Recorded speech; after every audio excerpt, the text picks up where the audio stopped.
sponsor today, FanDuel. When the game tips off, the NBA action is just getting started, and there's no better place to get in on the action than with FanDuel, America's #1 sportsbook. With FanDuel, you can place live bets throughout the game. So even if you miss the opening tip-off or want to bet on a fourth quarter comeback, you can stay in on the action. And if you're looking for bigger payouts, you can combine your live bets into a same-game parlay. Right now, new customers can get $150 in bonus bets if their first $5 bet wins. Just visit FanDuel.com/UCSS to join today. That is FanDuel.com/UCSS for your one shot at $150 in bonus bets. Make every moment more with FanDuel, the official sports betting partner of the NBA. And with that, we are thrilled to welcome in former NFL running back, former Cleveland Browns running back coach, Stump Mitchell to the show. How you doing today, Coach? I'm good, guys. Thanks for having me. Well, Stump, let's just keep going right where we left off. I don't know how much of it you heard. ESPN picked J.K. Dobbins as a perfect fit for the Browns. I don't know that I agree with that. I think I'd rather take a chance on Nick Chubb and see what he has left rather than bring in Dobbins. I'm just wondering where you stand on that. Do you think Nick has anything left in the tank in his NFL career? Listen, if you go back and take a look at the first touchdown run, you'll see Nick got everything to offer to the game. He is, even though it was only a 2-yard run, he was able to make a quick stop, a jump cut, and then get in the end zone. This year, I don't think anything, success or lack thereof, can be contributed to Nick. The offensive line, those guys really didn't have a chance to perform the way they were capable of performing because they were in a brand new system. And the thing about the offensive linemen, not pointing fingers at them, but those guys came back unhealthy. Most of the spring, those guys were still trying to get healthy. Now you start off the season, everybody that you're playing know those guys haven't practiced a whole hell of a lot. They're trying to learn a new system. They're at a disadvantage. All right, I want to follow up on that real quick. You know the blocking scheme better than anybody and what they were doing when Bill was there and what they were trying to accomplish last year. Can you just explain what happened last year with the line? You talk about the injuries that they had, and they did. What everyone knows Bill Callahan's wide zone scheme. What were they trying to accomplish last year? Because at some point about midway through the year, Mike Vrabel became the de facto offensive line coach. What happened to the run game in the offensive line last year? Well, listen, those guys had been doing that for the most part. I think everybody that was on that line that really played was in that system for at least 3 years. So they needed to understand the health or lack thereof of those guys that were returning. All right. Those guys did not have a whole heck of a lot of time to practice the new scheme that the offensive line coach was putting those guys in. It was unfair to them, but more so talking about being unfair, it was unfair for that offensive line coach to be fired after 1 year because those guys didn't have the success that they needed. They didn't have the success not because they were not talented enough, but because they didn't have the time to. They didn't have the reps in the system. So you got some guys wide reaching. They've worked those combinations together. But now you got a new system, and they had not worked those combinations. They saw them on video, but it was totally different from what they was doing. And once they started off, the defenses knew they didn't have any reps. They was just getting upfield and taking advantage of a lack of practice that they had at doing those things. So Stump, obviously, you've played the game, you've coached the game. We got it. Like I'm a big fan of you. I think you're a heck of a coach and all that good stuff. Great beard. We got to get into that a little bit too. But the name Stump, I don't know the story behind it. Maybe it's been told. Maybe it's been told 5,000 times. Do you mind telling it one more? No, not at all. I started playing football at a young age, but I always played with guys that were 2 or 3 years older than me. So therefore, they were much bigger. They were taller. But I got in a fight with my brother who was a couple years older. He's passed. And he was bigger as well. And he told my mother, you better come get this little dude before I beat him down to a stump. And then everybody started calling me Stump since that day. Stump, when you look at your career as a running back, what sticks out to most of you? What is the one thing that you're most proud of about your playing career? Uh, I'm proud to know that Ace Parker, who was, as you all know, a great baseball player, also a great football player, a great coach at Duke and baseball and all those stuff. Ace Parker was also a scout for the St. Louis Cardinals, and he convinced the Cardinals to draft me. He told them that I should have been a second round draft pick back in 1981. So I'm proud to know that someone stood on the table for me. And people back in my hometown always thought I could play pro football.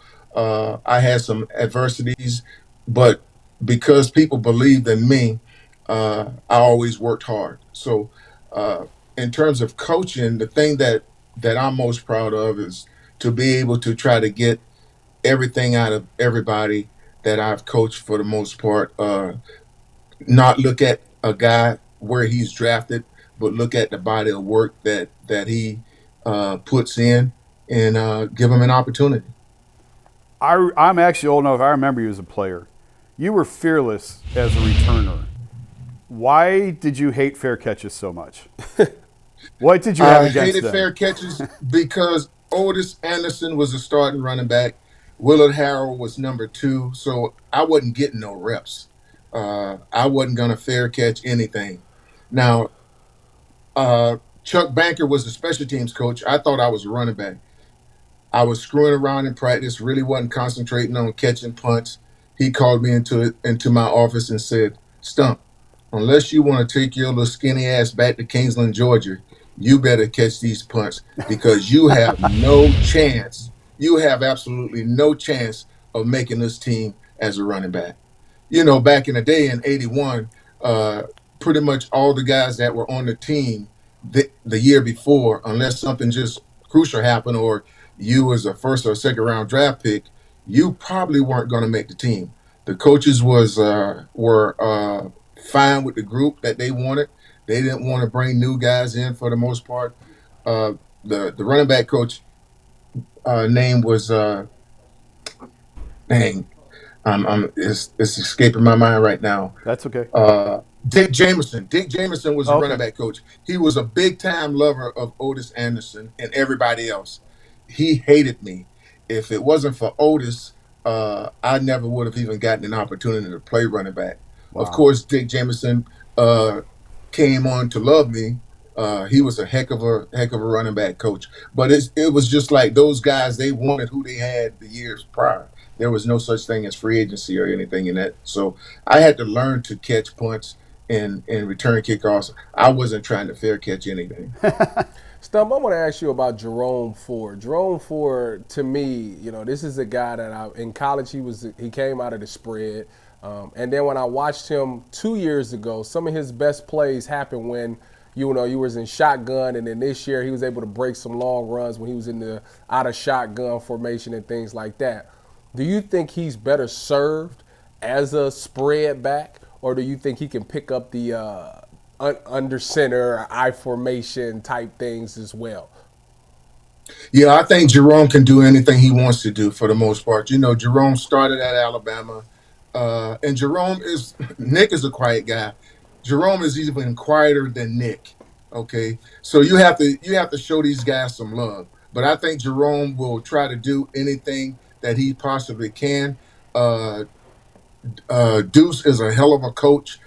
He will get everything out of Jerome that Jerome has. As a matter of fact, Jerome averaged over 5 yards a carry this past season with Deuce as his running back coach. So you got a great damn running back coach there, and I think you got a running back that can be awesome. But again, it all boils down to that offensive line. In this game, those guys have to be able to run block. They also have to be able to pass block. But what they have to be able to do is have some time together and be able to function in that scheme that the offensive line coach is going to have those guys uh, executing. Stump, where did it go wrong for Deshaun? Why didn't this work? Well, first of all, you cannot take a person back to some place that they never been. But you can take a person back to some place that they've been. What Kevin failed to do was be the best that he could be. Okay. Kevin has been successful with all types of quarterbacks because he called the same system for all types of quarterbacks. The system was the same, except for Deshaun.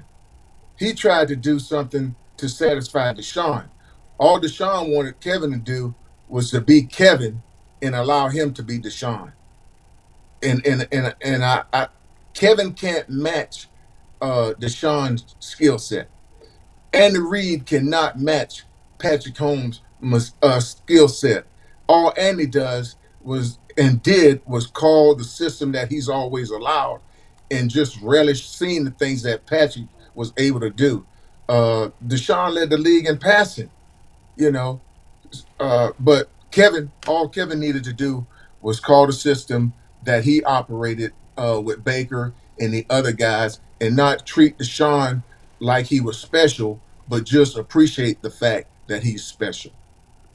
So what did he? So he changed the system, or he didn't change the system? He changed the system more so to try to fit a masterminded towards Deshaun. But that wasn't a thing to do, because that didn't make Kevin the best play caller that he could be. It was just like when they allowed Ken Dorsey to call plays for Jacoby. Well, you can say that's Ken Dorsey's system, but Ken Dorsey didn't get an opportunity to call the plays for Deshaun in any games that mattered. So you can't judge Ken Dorsey by the things that Jameis Winston did, because everybody know that Jameis is going to throw interceptions. I mean, that's history. But Jameis was also able to put up big numbers. Deshaun never had the opportunity to play a game with Ken calling plays for him. You know, with that being said, you look back at the last couple of seasons. You mentioned Baker Mayfield and how the offense was when he was here, and it was a lot more play action. There's no doubt about that. The offense, to me, was at its best at times when Joe Flacco was playing quarterback for the Browns. It seemed like they got the ball down the field. There was a lot of play action. The running game got going a little bit more as well. With that being said, is there a certain quarterback that they should target? Not necessarily you don't have to go into the player themselves unless you'd like to, but I mean, is there a certain prototype, I guess, to play quarterback under Kevin Stefanski? Listen, for me, there's only one thing for me, because first of all, you're looking for a long-term quarterback. All right. Right. But you have to get offensive linemen, because they don't have offensive linemen. For me, the quarterback was Joe Flacco. Even to this day, the quarterback that I would bring back will be Joe Flacco, because I know I'm gonna get a quarterback, and I'm gonna try to steer him to become the quarterback of the future. But I can win some games right now with Joe Flacco. Joe Flacco would make Joe Patonio think about coming back. Joe Flacco will put a smile on David and Njoku's face. He would even put a smile on Nick Chubb's face. I mean, Joe Flacco lifted everybody. Me as a coach, I felt so much better when Joe Flacco came in and took over, because he was just a pro. Those younger guys, DTR, started watching the footwork of Joe Flacco. All those guys, Joe had the attention of, and I think Joe can come in, and because of his size, he's a physical guy. He threw the ball extremely well.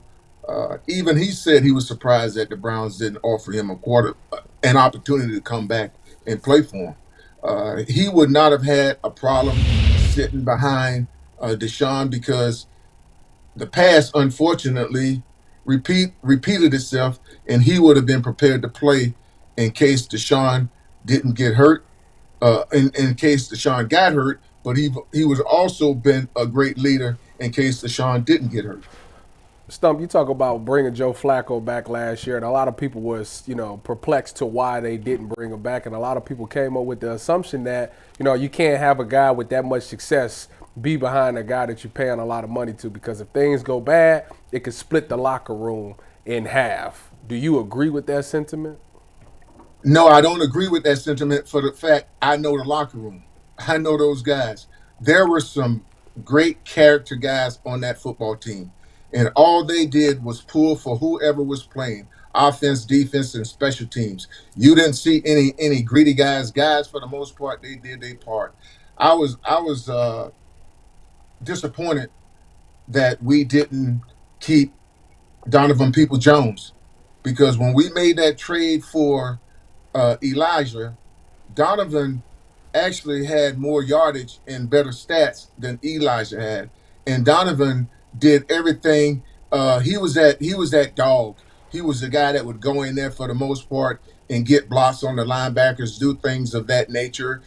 He was a 6th-round draft pick. Schwartz was a 3rd-round draft pick. You got to know when you hit a home run. You don't have to run around the bases. You can trot. And we didn't see Donovan as a home run, but he was. I mean, he made a big play there in Cincinnati to win a game his rookie year.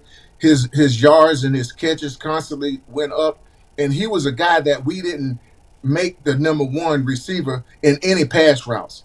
He got junk yardage. In his 3rd year, he had over 800 yards receiving, and he also returned a punt for a touchdown, but we threw him to the side. Stump, what needs to happen for this regime, for Andrew Berry, for Kevin Stefanski, to have success in Cleveland, sustained success in Cleveland? Well, Andrew need to learn from his brother. I mean, they did a hell of a job in Philadelphia. You don't want to repeat the mistakes that you've had, and you want to try to emulate some things that successful people have. For Kevin, he just need to be Kevin.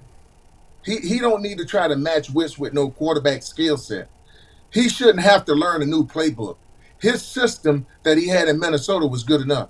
I mean, he brought Case Keenum with him to Cleveland, and we played Baker Mayfield with every injury that he had. It took 4 interceptions, and we were still in the playoff hunt when we went to Green Bay. Green Bay, yeah. Baker was away from the team for about 7 or 8 days. They flew Baker into Green Bay the day of the game to play.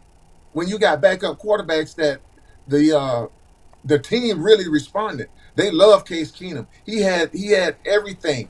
The interest, the players really loved him, and he played for Kevin, but we went with Baker. I mean, you can't continue to make those calls, especially when you're paying a guy at that particular point in time. We was paying Case, I think, $6 million to be the backup. You don't want to pay a backup that kind of money.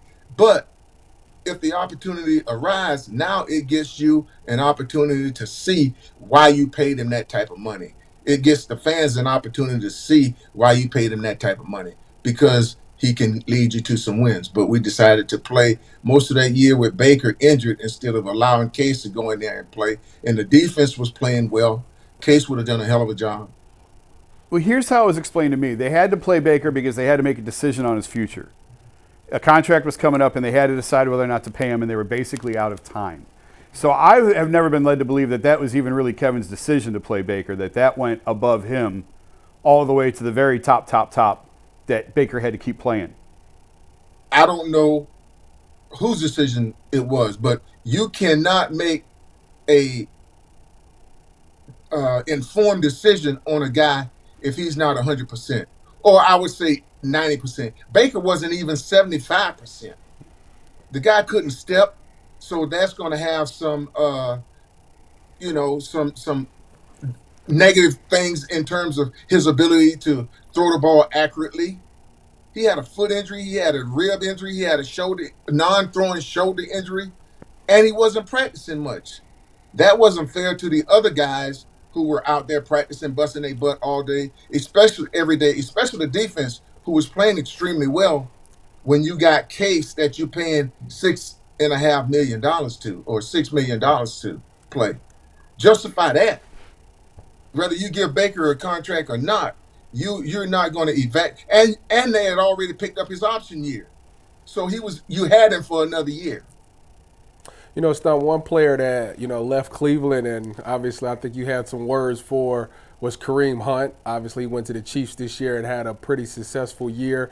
You know, what happened with the relationship with you and Kareem Hunt, you know, that went sour? Well,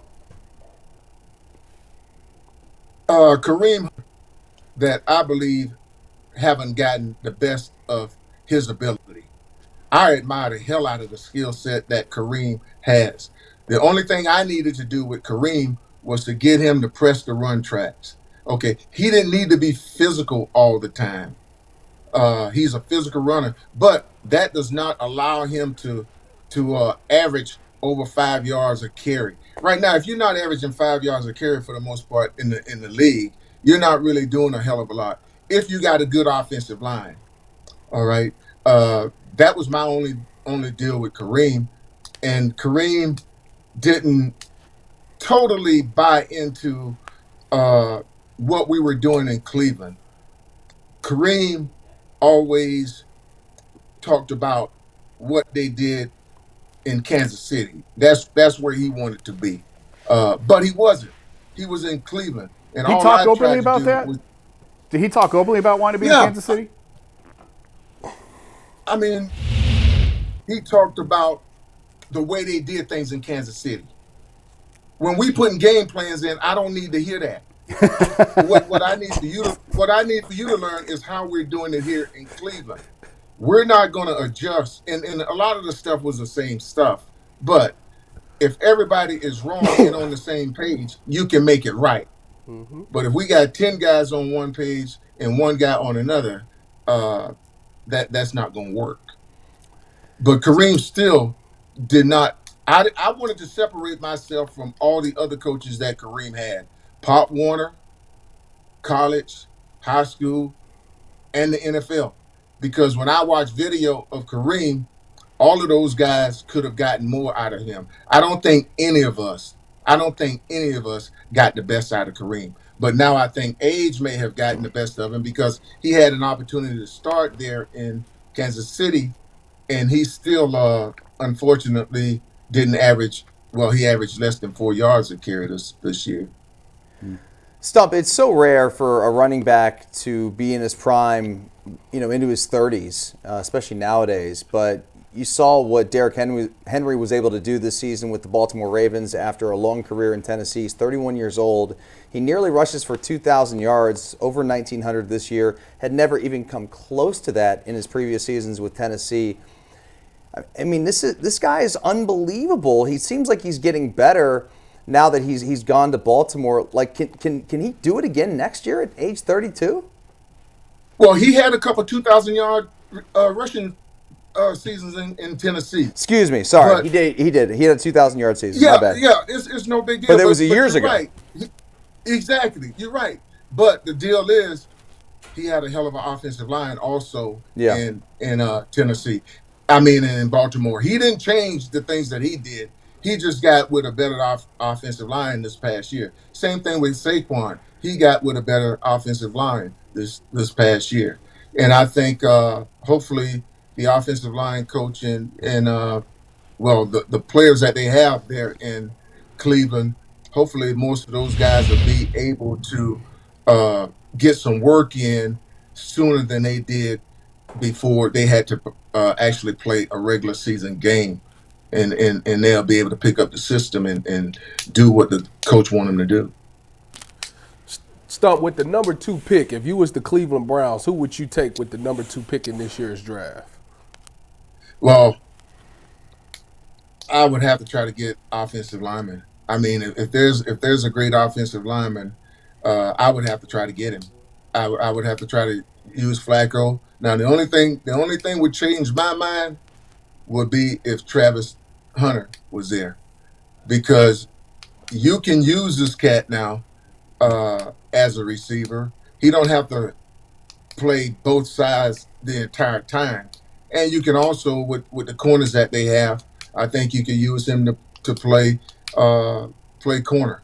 I could start him as a corner, and I can have some stuff for him as a receiver. You got Jerry Jeudy, and they're going to have somebody else. So with his speed and his love for the game, I would have a hard time passing him up.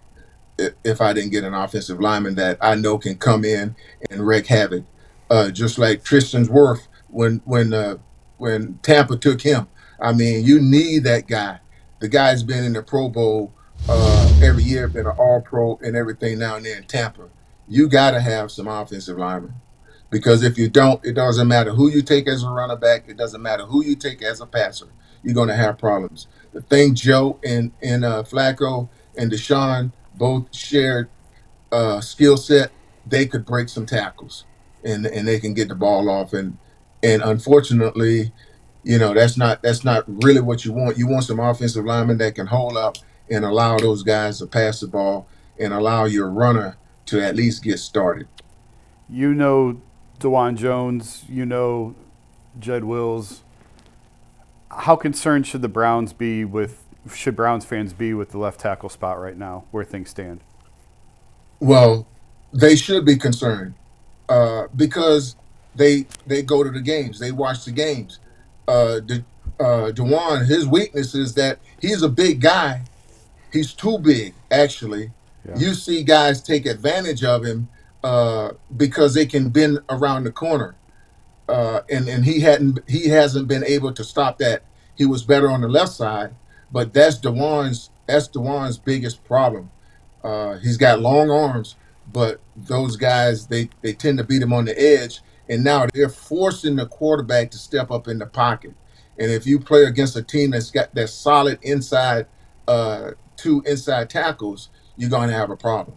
You got to be able to step up. In the early games, that's what teams were doing. They were rushing the Browns from both edges, forcing the quarterbacks to step up. Hell, I think Deshaun was sacked 31 times or more before he left with an injury. And so they have to be able to fix that offensive line. Do you believe the Browns will ever get it right? Well, what I do know is that the Haslams they do everything in their power to try to get it right. Anything a player wants in terms of equipment or something for their body, pool, whatever it takes for them to be successful, the Haslams, they go out and they try to do everything that they possibly can do. I would hope and pray they would get it right because I know those players, they work incredibly hard.